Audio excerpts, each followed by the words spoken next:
For a few seasons, this show made a household of ghouls look like the warmest family on TV. Off camera, the people behind them lived anything but a sitcom life. One man turned a childhood betrayal into a law that still protects young performers. One actress hid a terminal diagnosis from her own co-workers just to keep working. One survived a tragedy no writer would have dared put in a script. 60-plus years after production wrapped, here's what became of every one of them. Jackie Coogan. Long before he shaved his head to play a man who lit light bulbs in his mouth, Coogan was already one of the most famous faces on Earth. He was 49 when the series began, but his fame started decades earlier. Born in Los Angeles on October 26, 1914, to a pair of vaudeville performers, he was cast opposite Charlie Chaplin in The Kid at age 7 and became a merchandising phenomenon. His image sold everything from peanut butter to novelty whistles before he turned 10. His real childhood, though, collapsed twice. In 1935, he was the only survivor of a car crash that killed his father and 3 others. 3 years after that, he learned his mother and stepfather had spent almost all of the roughly $4 million he'd earned as a boy actor. He sued them, and the case became so public that California passed protective legislation for child performers in 1939, legislation still nicknamed the Coogan Law. He served with the Army Air Force in Burma during World War II and married 4 times. Betty Grable, 1937 to 1939, Flower Perry, 1941 to 1943, and McCormick, 1946 to 1951, and Dorothy Lamour, 1952 until his death. His grandson, Keith Coogan, later became an actor as well. Coogan died of a heart attack on March 1, 1984, in Santa Monica, at 69, and is buried at Holy Cross Cemetery in Culver City. On screen, Fester hoarded dynamite in a house that adored him. In life, Coogan turned the theft of his own childhood into the only law in the country that still carries a child star's name. Carolyn Jones. Cartoonist Charles Addams reportedly wanted her for the role before a single audition took place. She was 34 when the show premiered, born Carolyn Sue Jones in Amarillo, Texas, on April 28, 1930. Naturally a strawberry blonde, she dyed her hair black for 1957's The Bachelor Party and simply never changed it back. A performance that earned her an Academy Award nomination and a Golden Globe for Most Promising Newcomer. On screen, Morticia was the still point in a house full of explosions. What most people never knew is that Jones spent her final 2 years managing a terminal illness while still taking television roles. She married 4 times, briefly to Don Donaldson in 1950, then to a young producer named Aaron Spelling from 1953 to 1964, years before he became a television titan, then to voice coach Herbert Green from 1968 to 1977. After The Addams Family ended, she appeared in the landmark miniseries Roots and played Hippolyta, mother of Wonder Woman, on the 1970s Wonder Woman series. She was diagnosed with colon cancer in March 1981 while filming the soap opera Capital and kept playing scenes from a wheelchair, telling colleagues she was being treated for ulcers. Knowing her time was limited, she married her boyfriend of 5 years, Peter Bailey Britton, in September 1982. She died on August 3, 1983, in West Hollywood at 53, and was cremated, her ashes placed in her mother's crypt at Melrose Abbey Memorial Park in Anaheim. Morticia never let the house rattle her. Joan spent her final years quietly lying to her co-workers, just so she could keep working. Ted Cassidy. His 2-word catchphrase, "You rang?" became one of the most imitated lines on television, even though Lurch himself barely spoke. Cassidy was 32 when the show began, born Theodore Crawford Cassidy in Pittsburgh on July 31, 1932, and raised in Philippi, West Virginia, where he'd already topped 6 feet by age 11. He earned a degree in speech and drama from Stetson University, played college basketball, and worked as a radio announcer in Dallas, part of the on-air team covering President Kennedy's assassination in 1963 before he moved to California to pursue acting full-time. Lurch communicated in grunts. Cassidy, off-camera, had one of the most articulate voices in Texas radio. He married Margaret Helen Jesse in 1956. The marriage ended in divorce in 1975 and produced 2 sons, Sean and Cameron, both of whom became attorneys. His deep voice later became a fixture of Saturday morning animation, including Hanna-Barbera's 1979 Godzilla series, and he voiced both the Incredible Hulk and the android Rock on the original Star Trek. In January 1979, doctors performed open-heart surgery to remove a benign tumor from his heart. He died from complications of that surgery on January 16, 1979, at 46. He was cremated, his ashes buried in the backyard of his Woodland Hills home. Lurch spent 2 seasons answering a bell without ever explaining himself. Cassidy spent his life narrating a national tragedy and lending his voice to some of animation's biggest characters, and it was his own body that took him at 46. Blossom Rock. She'd already spent 3 decades in Hollywood under 2 other names by the time most viewers learned this one.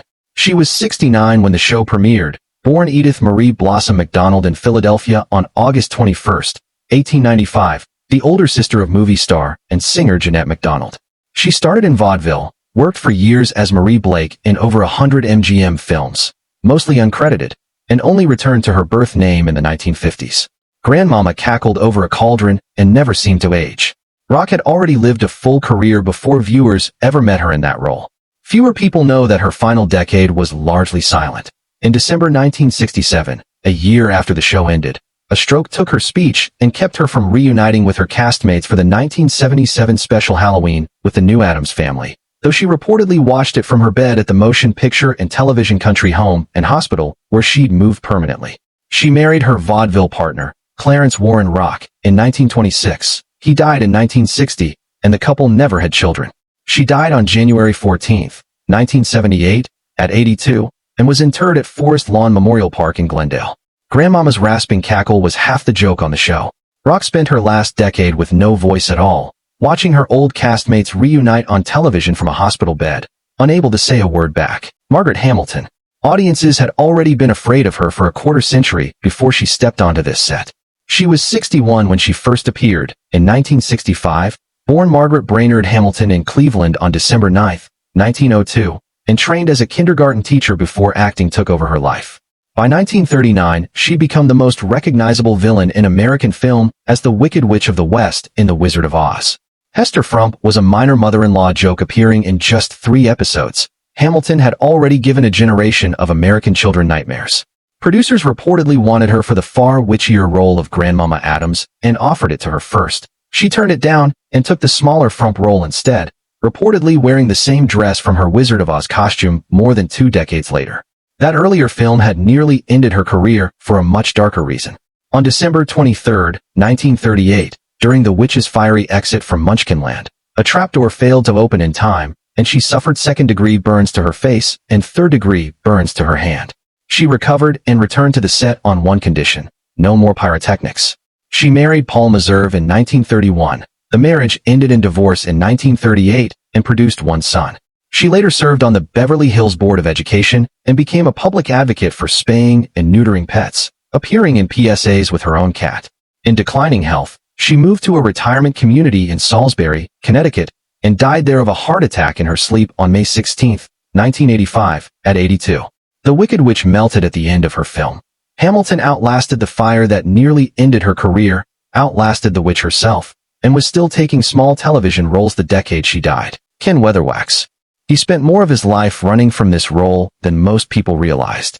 He was 8 when the show began, born Kenneth Patrick Weatherwax in Los Angeles on September 29, 1955, into a show business family. His aunt was actress Ruby Keeler, and his half-brother had played Porky on the original Lassie. Pugsley was the bug-eating older brother who got electrocuted for fun and asked for more.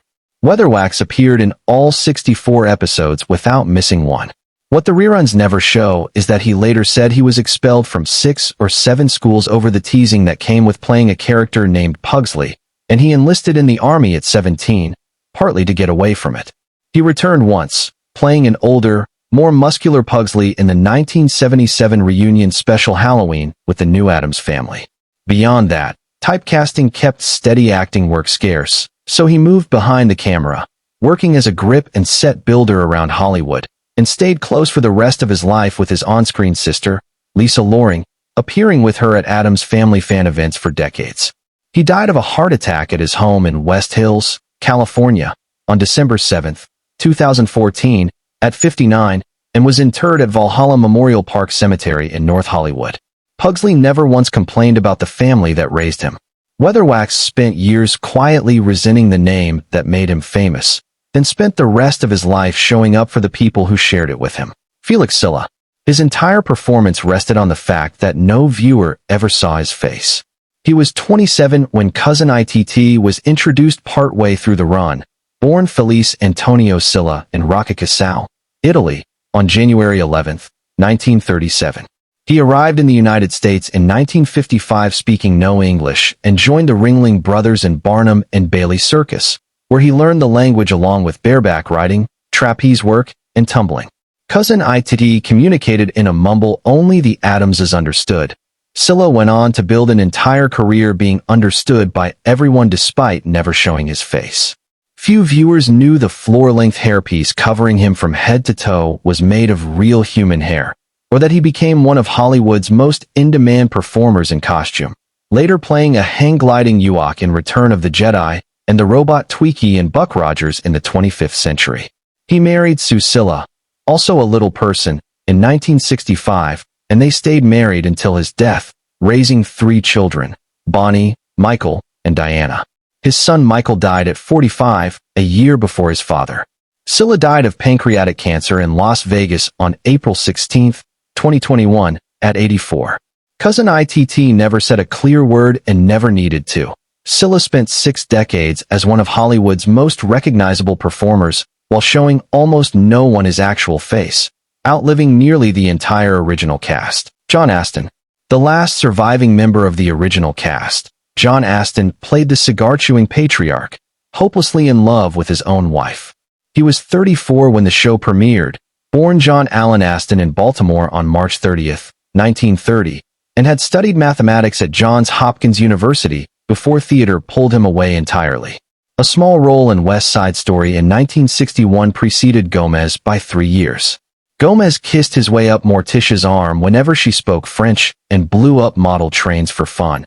Astin played him as a man permanently, helplessly happy, and never let the joke turn cruel. What the credits never mentioned is that the same warmth followed him through an unusual family life of his own. He married 3 times, Suzanne Hahn from 1956 to 1972, actress Patty Duke from 1972 to 1985, and Valerie and Sandoval since 1989, and raised sons across those marriages, including adopted stepson Sean Astin, who went on to star in The Lord of the Rings, and his biological son Mackenzie Astin, also an actor. Astin reprised Gomez for the 1977 reunion special Halloween with the new Addams Family, voiced the character again for the 1992 animated series, and has spent decades teaching acting at Johns Hopkins University, still a fixture of its theater program. Where they rest now. Jackie Coogan died in 1984. Carolyn Jones died in 1983. Ted Cassidy died in 1979. Blossom Rock died in 1978. Margaret Hamilton died in 1985. Ken Weatherwax died in 2014.